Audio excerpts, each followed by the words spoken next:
안녕하십니까?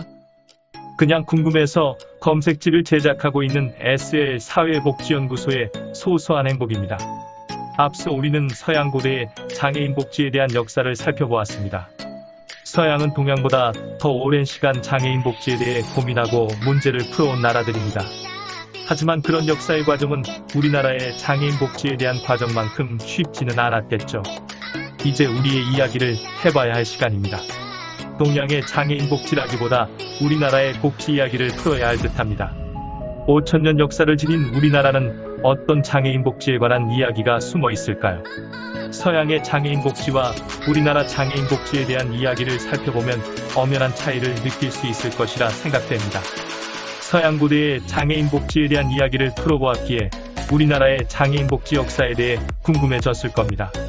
우리나라 장애인 복지 역사에 대해 그냥 궁금해서 검색질을 해보겠습니다. 우리나라 장애인 복지의 역사는 크게 근대 이전과 근대 이후로 구분할 수 있습니다. 삼국시대와 고려시대, 조선시대의 장애인 기록을 살펴보며 풀어가 보겠습니다. 근대라고 하면 현재 이전의 시대를 말합니다. 1900년대 우리나라의 장애인 복지에 대한 이야기와 그보다도 먼 이전의 이야기, 그리고 현재의 이야기를 풀어보겠습니다. 삼국시대 이야기부터 풀어가야 할 듯합니다. 삼국시대에도 장애인에 대한 구제 노력이 기록에 남아있군요. 이 시기의 장애인에 대한 구제 활동은 일반 구제를 포함한 아주 단순한 지원사항으로 추정됩니다. 당시 장애인 지원제도 및 기록에 관련이 있는 기록으로는 사금구휼입니다. 사금구휼이란 호랍이 과부고와 노인에게 옷과 곡물, 관제를 지급하는 구휼로 전해지고 있습니다.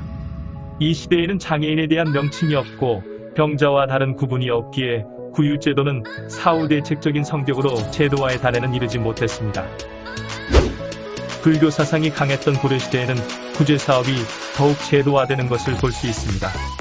하지만 고려 후기부터 어려워진 국가의 상황으로 정확하고 많은 기록이 남아있지 않죠.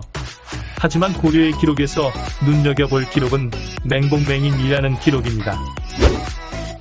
조선대에는 장애인을 표현하는 용어 및 단어들이 등장합니다.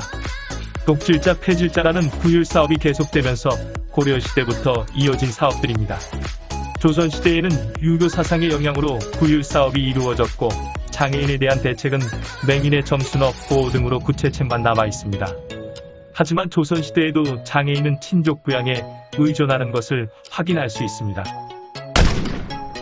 한 기록에 따르면 우리나라 최초의 장애인 보호와 교육을 시켰던 곳으로 조선 고종 31년에 미국인 선교사 부인 홀 여사가 1894년 냉소녀에게 점자지도를 시작한 곳으로 나와 있다고 합니다.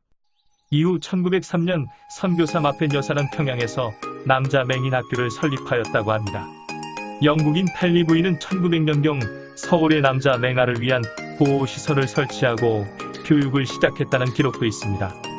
1944년 해방을 얼마 남기지 않고 일본이 조선구호령을 제정하며 노인과 아동, 임산부, 장애인에 대한 보호와 교육을 시작했다고 하였습니다.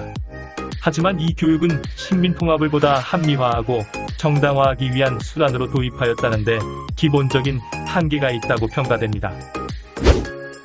일본의 통치하에서 독립을 한 뒤 정부가 수립된 이후 한국전쟁이 일어나고 1970년대까지 군인 및 경찰에 대한 집단을 위한 제도가 마련되기 시작했습니다.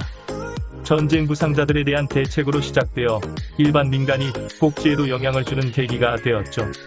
1975년 장애인의 권리 선언을 시작으로 1981년 세계장애인의 해 지정까지 국가는 장애인에 대한 총력을 펼치게 됩니다.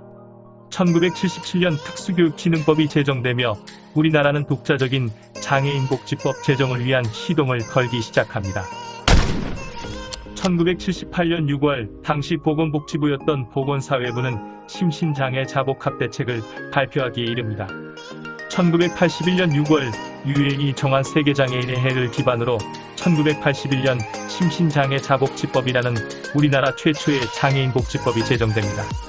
심신장애 자복지법의 내용은 빈곤했으나 한국 역사상 최초의 장애인복지법이라는 데 의의를 둘 수 있습니다. 이후로 1981년 재활과 신설, 1982년 장애인 취업알선 사업을 실시, 1984년 장애인 편의시설 의무화와 1985년 한국장애인부모회 설립, 1986년 국립재활원이 개원하는 등 활발한 장애인 복지 사업이 진행되었습니다. 장애인의 통합교육을 실현하기 위해 1994년 특수교육진흥법을 개정하였으며 2000년 1월에는 장애인 고용촉진 및 직업재활법이 국회를 통과했죠. 2007년 3월에는 장애인복지법이 전면 개정되면서 장애인 활동 보조 지원 사업이 시행되었습니다. 같은 해 3월 장애인 차별금지 및 권리구제 등에 관한 법률이 국회를 통과하면서 장애인에 대한 차별이 전면 금지되었습니다.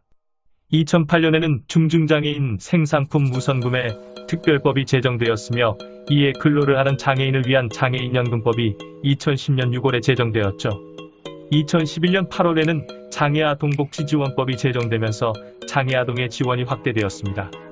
2014년에는 발달장애인 권리보장 및 지원에 관한 법률이 제정되었고 발달장애인 전담조사제 지원 등이 확대되기에 이릅니다.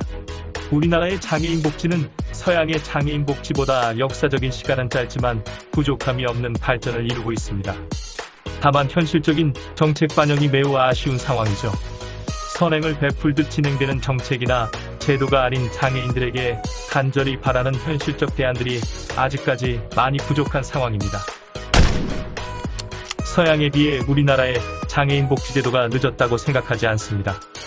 늦지만 다른 나라들이 실수한 부분을 꼼꼼히 확인하고 개선할 부분과 시간은 충분하다고 봅니다. 정책을 만드는 입법부는 다른 나라의 선행을 따라하려고 하지 마세요. 우리의 민족은 우리의 방식이 필요할 뿐입니다. 적어도 우리나라의 장애인은 모두의 앞에서 평등하고 행복하길 희망합니다. 본 영상은 SL 사회복지연구소에서 제작하였으며 도움이 되셨다면 좋아요와 구독하기를 눌러주세요. 감사합니다.